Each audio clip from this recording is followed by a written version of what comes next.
ಸಿದ್ಧರಿಂದ ಬಹಳ ಅದ್ಭುತವಾಗಿ ಶಾಶ್ವತವಾಗಿ ಇರುವಂತಹ ಶಿಲಾಮಂಟಪವನ್ನ ಕಟ್ಟಿಸಿದ್ದಾನೆ. ಈ ದೇವಾಲಯ ದರ್ಶನಕ್ಕೆ ಬಂದಿರುವಂತಹ ಭಕ್ತ ಸಂಪೂರ್ಣ ತನ್ನನ್ನೇ ತಾನು ಮರೆತು ತನ್ನ ಎಲ್ಲಾ ಕಷ್ಟಗಳನ್ನು ಮರೆತು ಈ ದೇವರ ಧ್ಯಾನದಲ್ಲಿ ತಲ್ಲೀನನಾಗಿ ಧ್ಯಾನವಂತನಾಗಿ ಕುಳಿತುಕೊಂಡು ಬಿಡ್ತಾನೆ. ಅಷ್ಟು ಅದ್ಭುತವಾಗಿ ಈ ದೇವಾಲಯದ ಪರಿಸರ, ಒಳಾಂಗಣ, ಹೊರಾಂಗಣ ಇದೆ. ಬಹಳ ತೃಪ್ತಿ ಅನಿಸುತ್ತೆ. ಈಗಿರುವಂತಹ ವೀರಭದ್ರ ದೇವರ ಮೂರ್ತಿಯನ್ನ ರಂಭಾಪುರಿ ಪೀಠದ ಪ್ರಸನ್ನ ರೇಣುಕಾ ವೀರ ಗಂಗಾಧರ ಜಗದ್ಗುರು, ಲಿಂಗೈಕ್ಯ ವೀರ ಗಂಗಾಧರ ಜಗದ್ಗುರುಗಳು ಪ್ರತಿಷ್ಠಾಪನೆ ಮಾಡಿದರು ಅನ್ನುವಂಥದ್ದು. ಚಂದ್ರಮೌಳೇಶ್ವರ ಶಿವಾಚಾರ್ಯರ ಪಟ್ಟಾಧಿಕಾರದ ಸಮಯದಲ್ಲಿ ದಯಮಾಡಿಸಿದ ಸಂದರ್ಭದಲ್ಲಿ ಈ ದೇವಾಲಯದ ಮೂರ್ತಿಯನ್ನ, ವೀರಭದ್ರೇಶ್ವರನ ಮೂರ್ತಿಯನ್ನ ಗಂಗಾಧರ ಜಗದ್ಗುರುಗಳೇ ಪ್ರತಿಷ್ಠಾಪನೆ ಮಾಡಿದ್ರು. ಜೊತೆಗೆ 10 ಜನ ಶಿವಾಚಾರ್ಯರು ಪೂಜ್ಯ ಸನ್ನಿಧಿಯವರ ಜೊತೆಗೆ ಇದ್ರು ಅನ್ನುವಂತಹದ್ದನ್ನು ಈಗಲೂ ಕೂಡ ಯಜಮಾನರು ಹೇಳ್ತಾರೆ. ಇವತ್ತು ವೀರಭದ್ರೇಶ್ವರನ ವಿಚಾರವಾಗಿ ಹೇಳುವುದಾದ್ರೆ ಬಹಳ ಸುಂದರವಾದ ಸಂದರ್ಭ ನೆನಪಿಗೆ ಬರುತ್ತೆ.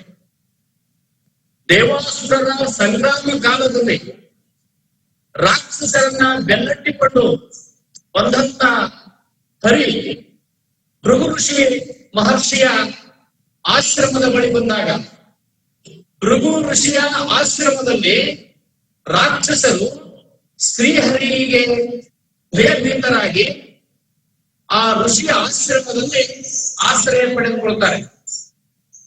ಆ ಸಂದರ್ಭದಲ್ಲಿ ಭೃಗು ಮಹರ್ಷಿಗಳು ಆಶ್ರಮದಲ್ಲಿ ಇರೋದಿಲ್ಲ.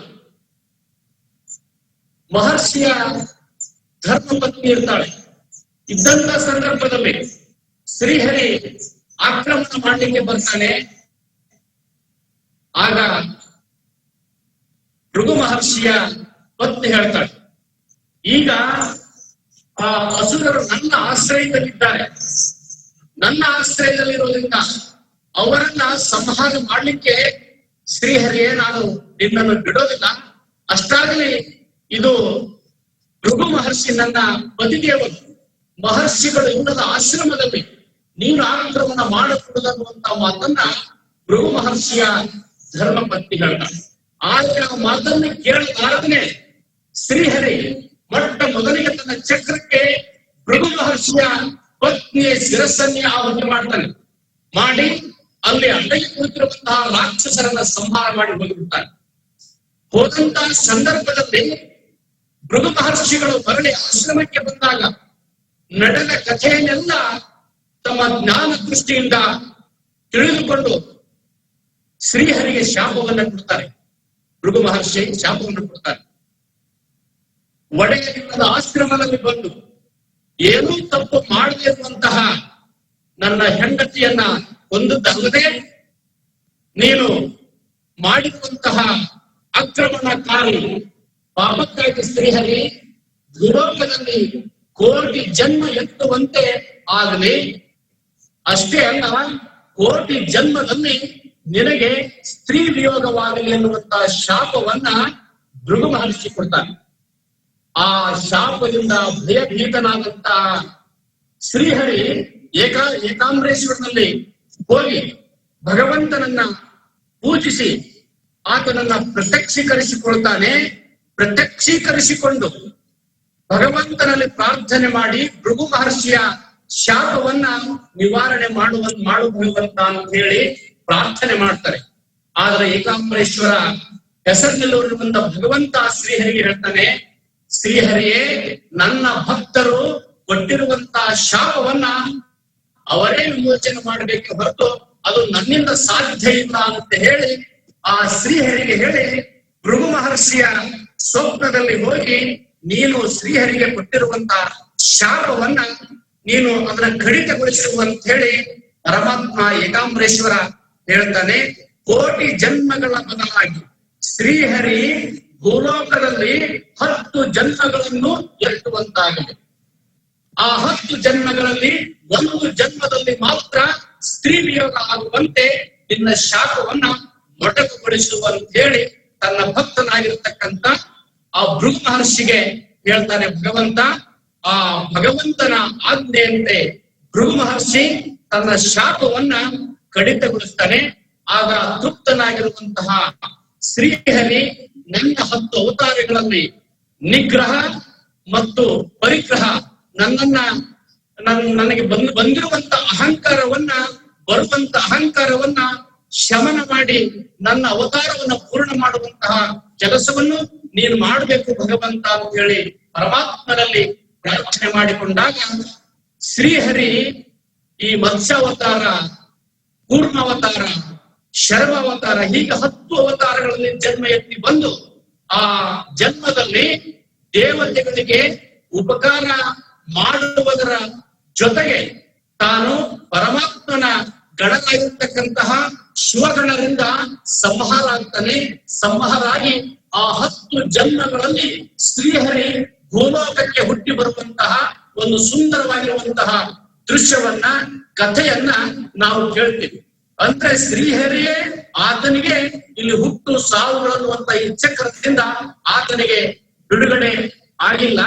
ಶ್ರೀಹರಿಯೇ ತಪ್ಪು ಮಾಡಿದ್ರೆ ಆತನನ್ನ ಸಹಿಸಿಕೊಳ್ಳುವಂತದ್ದು ಧರ್ಮದಿಂದ, ಸಾಕ್ಷಾತ್ ಭಗವಂತನಿಂದ ಆಗಿಲ್ಲ ಅಂದ ಮೇಲೆ ದಕ್ಷ ಬ್ರಹ್ಮ ಅನ್ನುವಂತ ಈ ಪ್ರಜಾಪತಿ ಬ್ರಹ್ಮನ ಮಗ ಇವ ತಪ್ಪು ಮಾಡಿದ್ರೆ ಅದು ಎಂದಾದ್ರೂ ಸಾಧ್ಯನವನ್ನು ಮನ್ನಿಸಲಿಕ್ಕೆ ಸಾಧ್ಯ ಇಲ್ಲ.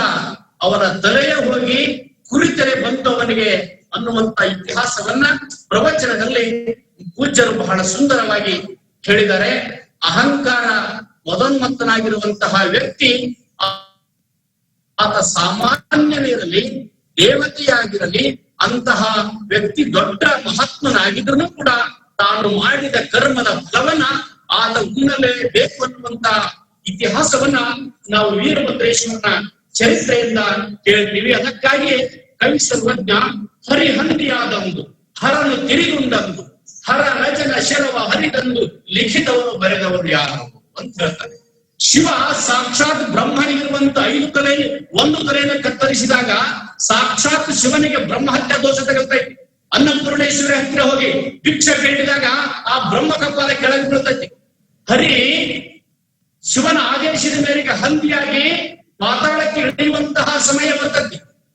ಬ್ರಹ್ಮನ ಶಿರ ಹರಿದು ಹೋಗ್ತೈತಿ. ಹಾಗೆ ವಿಧಿಯು ಯಾರನ್ನೂ ಕಾಡದೆ ಬಿಟ್ಟಿಲ್ಲ ಅನ್ನುವಂತಹದ್ದು ವಿಧಿಯ ಮಹಿಮೆ. ಅದರೊಳಗ ವಿಧಿಯ ನ್ಯಾಯದಲ್ಲಿ ಎಲ್ಲರೂ ಸರಿಸಮಾನ. ಸಾಕ್ಷಾತ್ ಹರಿಹರ ರುದ್ರಾದಿಗಳನ್ನು ಕೂಡ ಆ ವಿಧಿ ಕಾಡೋದನ್ನ ಬಿಟ್ಟಿಲ್ಲ ಅನ್ನುವಂತ ಇತಿಹಾಸ ಬಹಳ ಸುಂದರವಾಗಿ ಈ ವೀರಭದ್ರೇಶ್ವರನ ಚರಿತ್ರೆಯಲ್ಲಿ ನಾವು ಕಾಣ್ತೀವಿ ಅಂತ ಹೇಳ್ತಾ ನಮ್ಮ ಪ್ರಾಸ್ತಾವಿಕ ನುಡಿಗಳನ್ನ ಮುಗಿಸ್ತೇವೆ. ಈಗ ಅರ್ಚಕರು ದೇವಾಲಯದ ಪರಿಚಯ ಮಾಡುವುದರ ಮೂಲಕ, ಮಹಾಮಂಗಳಾರತಿ ಮಾಡುವುದರ ಮೂಲಕ ತಮ್ಮ ಸೇವೆಯನ್ನು ಮಾಡ್ತಾರೆ. ಅಷ್ಟೇ ಅಲ್ಲ, ವೀರಭದ್ರೇಶ್ವರನ ಒಡಪುಗಳನ್ನು ಪುಟಾಣಿ ಮಕ್ಕಳು ತಯಾರಾಗಿ ನಿಂತಿದ್ದಾರೆ.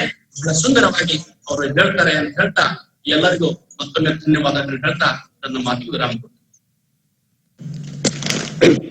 ಇಲ್ಲಿಯವರೆಗೂ ಶ್ರೀ ವೀರಭದ್ರೇಶ್ವರ ಮಹತ್ವೇ ಕುರಿತು ಶ್ರೀ ವೀರಭದ್ರೇಶ್ವರ, ದಕ್ಷ ಬ್ರಹ್ಮ, ಪ್ರಸೂತಾದೇವಿ ಬಗ್ಗೆ ಮತ್ತು ಶ್ರೀ ವೀರಭದ್ರೇಶ್ವರನ ಮಹಿಮೆ ಕುರಿತು ಸವಿಸ್ತಾರವಾಗಿ ತಿಳಿಸಿಕೊಟ್ಟಿರುವಂತ, ಪ್ರಾಸ್ತಾವಿಕವಾಗಿ ಆಶೀರ್ವಚನವನ್ನು ನೀಡಿರುವಂತಹ ಶ್ರೀ ಮಾನಿಹಳ್ಳಿ ಮಠದ ಷಡಸ್ಥಲ ಬ್ರಹ್ಮ ಮಳೆಯೋಗೀಶ್ವರ ಶಿವಾಚಾರ್ಯ ಮಹಾಸ್ವಾಮಿಗಳು, ಮಾನಿಹಳ್ಳಿ ಪುರವರ್ಗ ಮಠ ಇವರಿಗೆ ವೀರಶೈವ ಐಕ್ಯತಾ ಮಂಡಳಿ ವತಿಯಿಂದ ಮತ್ತು ನಿಮ್ಮೆಲ್ಲರ ಭಕ್ತಿಯ ನಮನಗಳನ್ನು ಅರ್ಪಿಸುತ್ತಾ ಅವರಿಗೆ ಧನ್ಯವಾದಗಳನ್ನು ಅರ್ಪಿಸುತ್ತೇವೆ.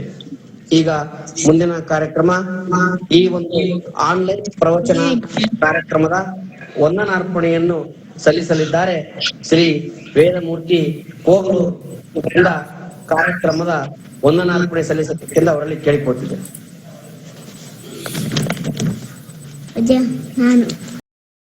ಆಚಾರ್ಯರನ್ನ, ಜಗದ್ಗುರುಗಳನ್ನ ಬೆಳಿಗ್ಗೆ ಪ್ರಣಾಮಗಳನ್ನ ಸಲ್ಲಿಸುತ್ತಾ ಈ ದಿನದ 52ನೇ ದಿನದ ಆನ್ಲೈನ್ ಪ್ರವಚನ ಮಾಲಿಕೆಯ ಈ ಕಾರ್ಯಕ್ರಮ ಒಂದು ಮುಕ್ತಾಯ ಹಂತಕ್ಕೆ ಬಂದಿದೆ.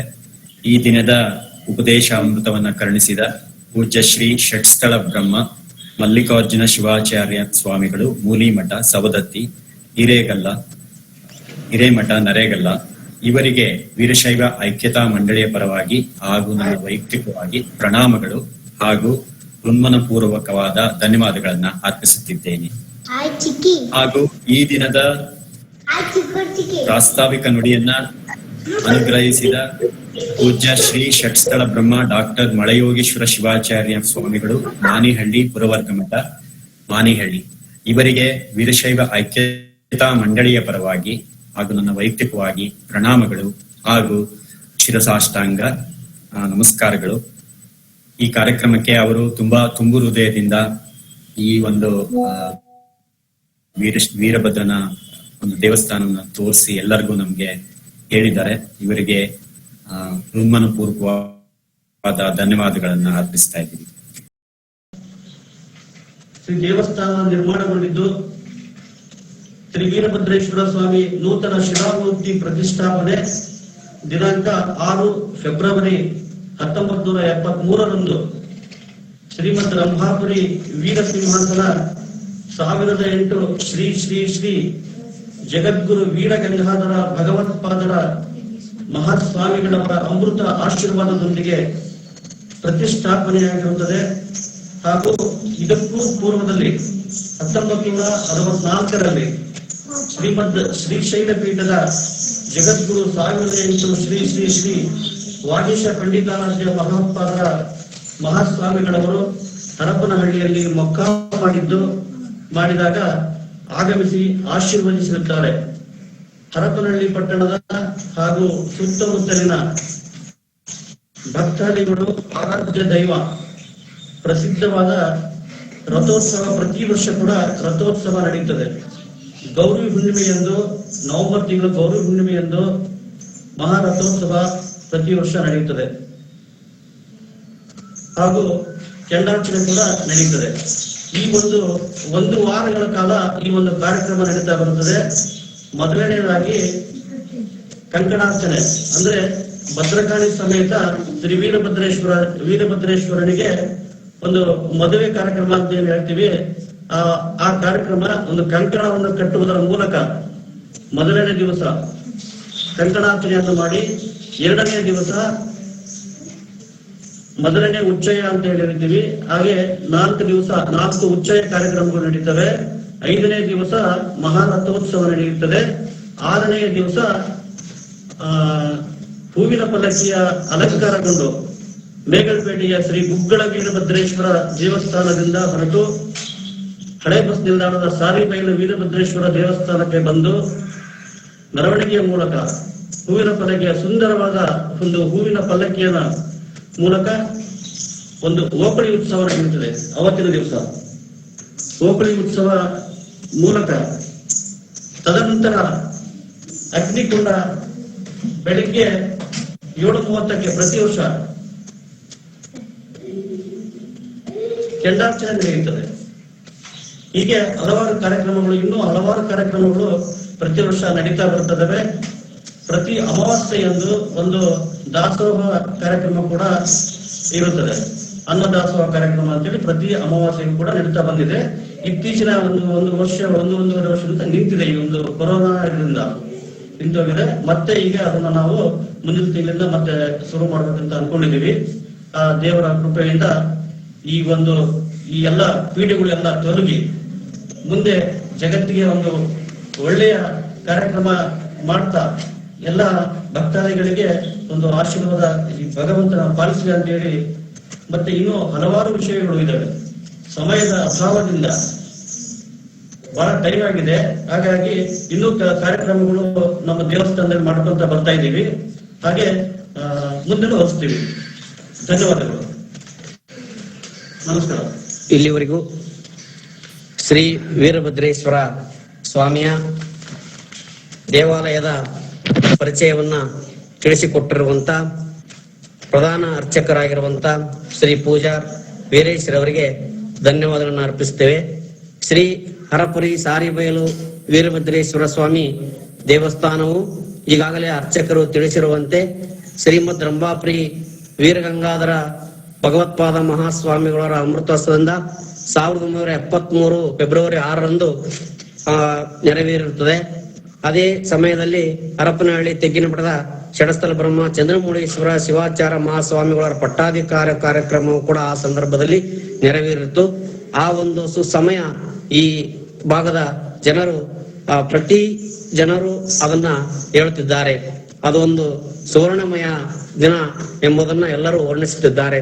ಶ್ರೀ ವೀರಭದ್ರೇಶ್ವರ ದೇವಸ್ಥಾನದಲ್ಲಿ ಮೊದಲನೇದಾಗಿ ಮೂರ್ತಿ ವೀಕ್ಷಣೆ. ಶ್ರೀ ವೀರಭದ್ರೇಶ್ವರ ಸ್ವಾಮಿ ಮೂರ್ತಿ ಬೆಳ್ಳಿ ಕಿರೀಟದೊಂದಿಗೆ ಧಾರಣೆಯಾಗಿರುತ್ತದೆ.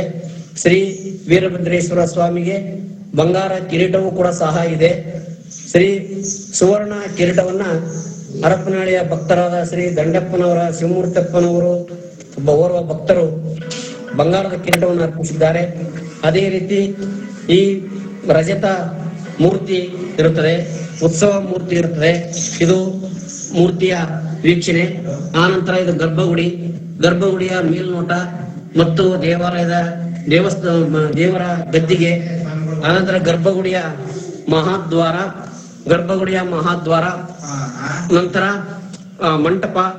ಈ ಒಂದು ದೇವಸ್ಥಾನದ ಮಂಟಪ ಇದು ಶಿಲಾ ಮಂಟಪ. ಇದು ಆಗಿನ ಕಾಲದಲ್ಲಿ ರಾಜ ಸೋಮಶೇಖರ ನಾಯಕರ ಕಾಲದಲ್ಲಿ ನಿರ್ಮಾಣಗೊಂಡಿರುವಂತ ಒಂದು ದೇವಾಲಯ.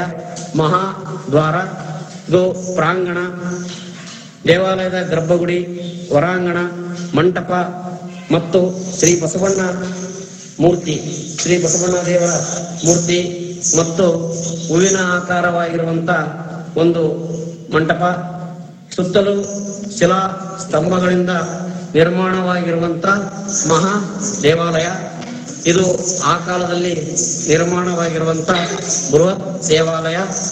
ಸಿಂಟಾಲೂರು ವೀರಭದ್ರೇಶ್ವರ, ರಾಯಚೋಟಿ ವೀರಭದ್ರೇಶ್ವರ ದೇವಸ್ಥಾನಗಳಂತೆ, ಯಡೂರು ವೀರಭದ್ರೇಶ್ವರ ದೇವಸ್ಥಾನಗಳಂತೆ ಹರಪರಿ ಸಾರಿಬೈಲು ವೀರಭದ್ರೇಶ್ವರ ಸ್ವಾಮಿ ದೇವಸ್ಥಾನವು ಕೂಡ ಒಂದು ಪ್ರಸಿದ್ಧವಾಗಿರುವಂತಹದ್ದು. ಈ ವೀರಭದ್ರೇಶ್ವರ ಸ್ವಾಮಿ ದೇವಸ್ಥಾನಕ್ಕೆ ಸಹಸ್ರಾರು ಭಕ್ತಾದಿಗಳು ಆಗಮಿಸಿದ್ದಾರೆ.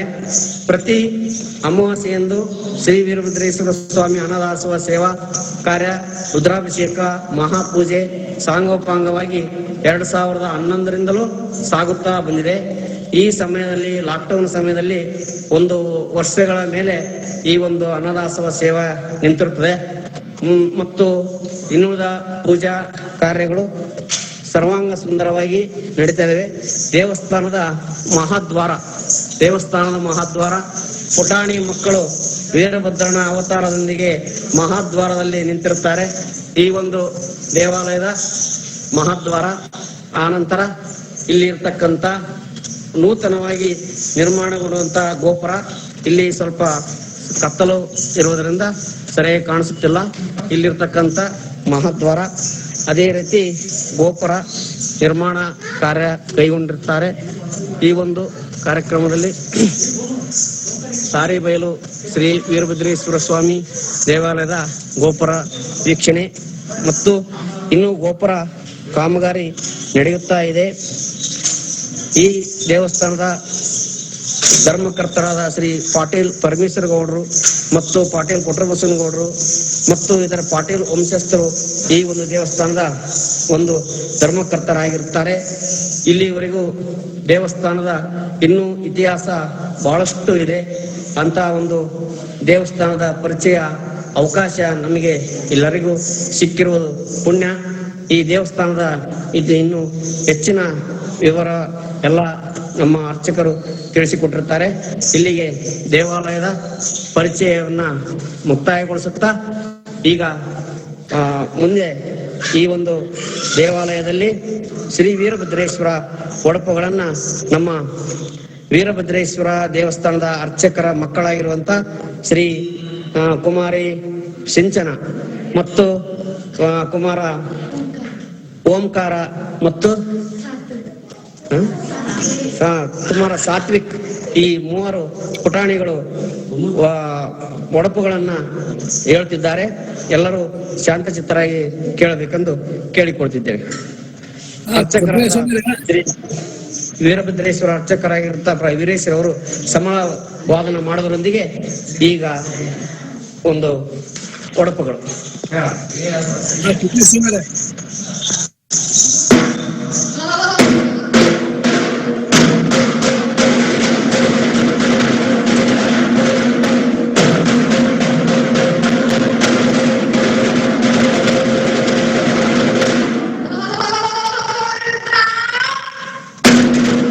ನಮಸ್ತೆ ಚರಮಚಂಡಿಕ, ನಮಸ್ತೆ ರುದ್ರನಾಯಕ, ನಮಸ್ತೆ ಶಿವಾಂಗಿ ನೇತ್ರ ಸಂಭವ, ನಮಸ್ತೆ ದಕ್ಷ ಸಂಹಾರ ಕಾರಣ, ನಮಸ್ತೆ ಇಷ್ಟಾರ್ಥ ಫಲದಾಯಕ, ನಮಸ್ತೆ ನಮೋ ನಮೋ ಎಂಬನ ಪರದ್ರ ಕಡಲ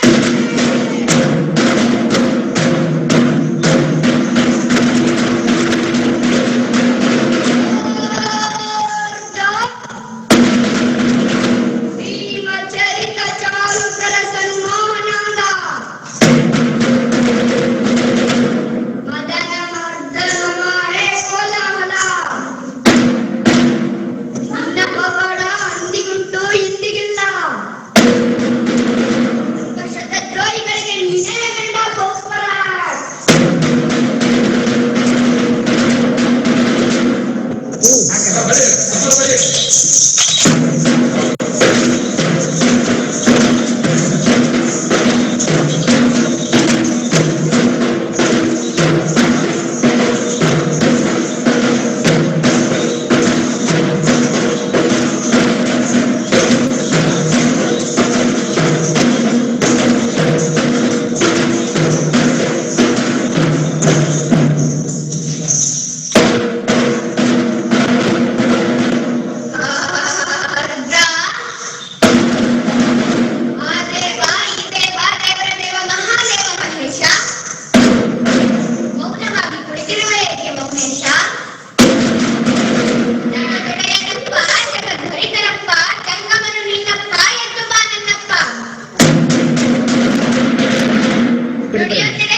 ಇಲ್ಲಿವರೆಗೂ ಶ್ರೀ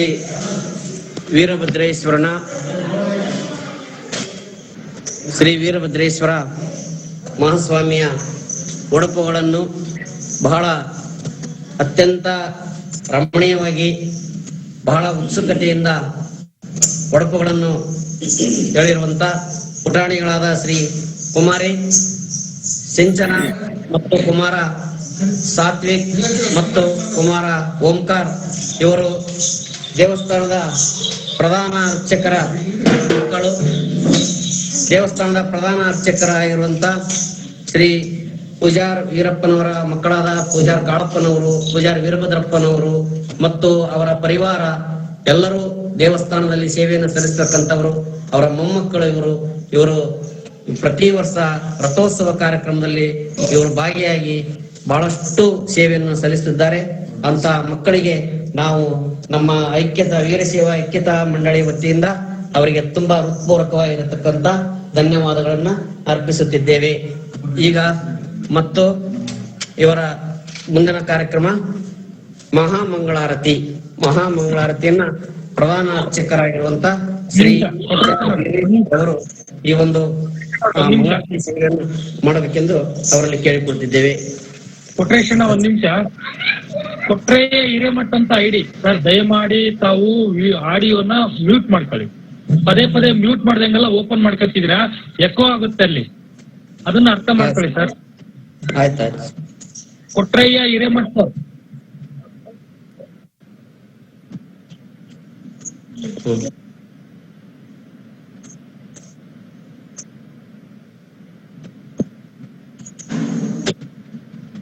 ಸರಿ ಸರಿ.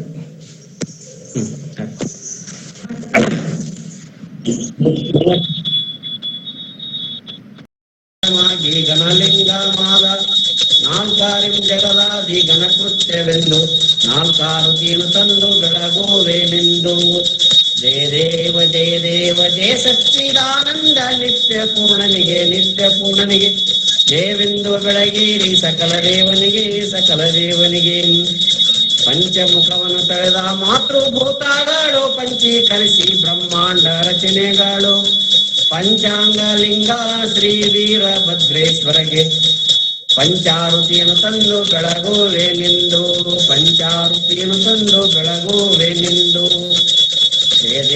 ಜಯ ದೇವ ಜಯ ಸಚ್ಚಿದಾನಂದ ನಿತ್ಯ ಪೂರ್ಣನಿಗೆ ಜಯವೆಂದು ಬೆಳಗೀರಿ ಸಕಲ ದೇವನಿಗೆ.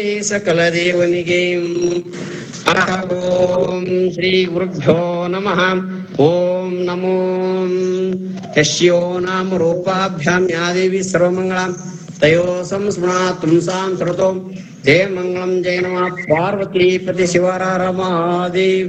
श्रीमद जगत पंचाचार महाराज की जय. श्रीशैल जगत गुरु पंडिता राज्य भगवत्पाद महाराज की जय. श्रीमद रंभापुरी जय वीर गंगाधर शिवाचार्य भगवत्पाद महाराज की जय. श्री वीरभद्रेश्वर महाराज की जय. वीरेश दुरगार सभे ಬಹುಪರ ಕಾಶಿ ಕಟ್ಟಿದ ಕಲೆ ವೀರಭದ್ರ ಬಹುಪರ. ಮಾನವ ಧರ್ಮಕ್ಕೆ ಜಯವಾಗಲಿ, ಧರ್ಮದಿಂದಲೇ ವಿಶ್ವಕ್ಕೆ ಶಾಂತಿ. ವಂದೇ ರೇಣುಕಂ ಸಾಂಬ ಜಯ ನಮಃ ಪಾರ್ವತಿ ಪತಿ ಶಿವರ ಮಹಾದೇವ್. ಮಹಾಮಂಗಳಾರತಿ ಕಾರ್ಯಕ್ರಮವನ್ನು ನೆರವೇರಿಸಿರುವಂತ ದೇವಸ್ಥಾನದ ಅರ್ಚಕರಾದ ಶ್ರೀ ಪೂಜಾರ್ ವೀರೇಶ್ವರವರಿಗೆ ದೇವಸ್ಥಾನದ ವತಿಯಿಂದ ಮತ್ತು ವೀರಶೈವ ಐಕ್ಯತಾ ಮಂಡಳಿಯ ವತಿಯಿಂದ ನಿಮ್ಮೆಲ್ಲರ ಪರವಾಗಿ ಧನ್ಯವಾದಗಳನ್ನ ಅರ್ಪಿಸುತ್ತಿದ್ದೇವೆ. ಈಗ ಮುಂದಿನ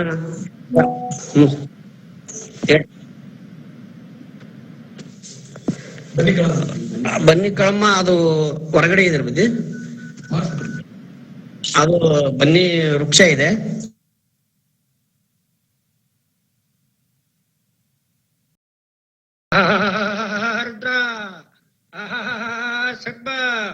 ವೀರ ಸಾರ ಪರಮ ಗಂಭೀರ ಪರಶಿವನ ಮೋಹದ ಕುಮಾರನೇ ಬಹುಪರ. ರುದ್ರ ಹರಿವ ಹಾವಿನ ಗಂಡ, ಉರಿವ ಕಿಚ್ಚಿನ ಗಂಡ, ದುರೋಳ ದುಷ್ಪಾಪಿಗಳ ಗಂಡ, ಭದ್ರಕಾಳಿ ಗಂಡನೇ ಕಡೆ ಕಡೆ ಕಡೆ ಕಡೆ. ರುದ್ರ ಅತ್ತಿ ಆಲದ ಮರ ಸುತ್ತು ಬೇವಿನವರ ಉತ್ತತ್ತಿ ಬನದ ಮಧ್ಯದಲ್ಲಿರುವ ಉಳಿವಿ ಚಂದ ಬಸವೇಶ್ವರನೇ ಬಹುಪರ. ರುದ್ರ ಬಾರಯ್ಯ ರುದ್ರ ಬಾರೋ, ನಿಮ್ಮ ಪಟಗತ್ತದ ಸರಿಯಾದ ಗತಿಗೆ ಬಿಟ್ಟು ಎದ್ದು ಬಾರಪ್ಪ ರುದ್ರ. ಹಸ್ತದಲ್ಲಿ ಹಲಗೆ, ಕರದಲ್ಲಿ ಕಟಕ, ರುದ್ರ ಬಾರಯ್ಯ ರುದ್ರ ಬಾರೋ, ನಿಮ್ಮ ಪಟಗದ ಸರಿಯಾದ ಗತಿಗೆ ಬಿಟ್ಟು ಎದ್ದು ಬಾರಪ್ಪ ರುದ್ರ. ಹಸ್ತದಲ್ಲಿ ಹಲಗೆ, ಕರದಲ್ಲಿ ಕಟಕ, ಹರೆಯದಲ್ಲಿ ರುಂಡಮಾಲೆ, ನೇತ್ರದಲ್ಲಿ ಪೌವೇಕ ಜ್ವಾಲೆ, ಶಿಖರದಲ್ಲಿ ಶಿವಲಿಂಗ, ಮುಖದಲ್ಲಿ ವೇದಶ್ರುತಿ, ಪಾದದಲ್ಲಿ ಗೌಸಸ್ಥರ ಪಳೆಗಳನ್ನು ಧರಿಸಿದ ಮಹಾಶೂರ ಬಾರಯ್ಯ ರುದ್ರ. ನಿಮ್ಮ ಅಬ್ಬರವನ್ನು ಕಂಡು ಈರೇಳು ಲೋಕದ ಭಕ್ತರು ಆ ಗರ್ಭದ ಸತಿಯಳನ್ನೇ ತಂದ ಕಡೆ, ಆ ಗರ್ಭವನ್ನು ಸೀಳಿ ಆ ಗರ್ಭಕ್ಕೆ ಕಲ್ಲಮುಳ್ಳುಗಳನ್ನೇ ತುಂಬಿ ಪಿಂಡವಂ ಕೆಡಗರಿಸಿ 3 ತಿಂಗಳ ಪರ್ಯಂತರ ಪವಾಡಂ ಕೆಡೆ ಮೊರೆ ಇಡಲು ಆ ಗರ್ಭಕ್ಕೆ ತುಂಬಿದ ಕಲ್ಲು ಮುಲ್ಲುಗಳೇ ಪಿಂಡವಾಗಿ ಬಸಿತವಂ ಪೋಷಿಸುತ್ತ ಬಂದ್ ಬರ್ವದಂ ನಿಂದ ನೆಗಡಿ ನೋಡುವ ಲಿಂಗಾಂಗಿ ಕರೆ ಕಾಳಿಂಗ ರುದ್ರ ವಿಪರೀತ ನಾಯಕ ಚಲದಂಕ ಮಲ್ಲ ಕೋಡೇರೆ ಗಂಡ ನವಬ್ರಹ್ಮರೋಳ ಮೇಲ ದಕ್ಷ ಬ್ರಹ್ಮನ ಶಿರರು ಕೃತಿನ ನೀಟ ದೊರೆಯೇ ನಿನಗಾರು ಸರಿಯೇ ಸರಿ ಸರಿ ಎಂದವರ ಹಲ್ಲು ಮುರೆ ಕಡೆ ಕಡೆ ಕಡೆ ಕಡೆ ಕಡೆ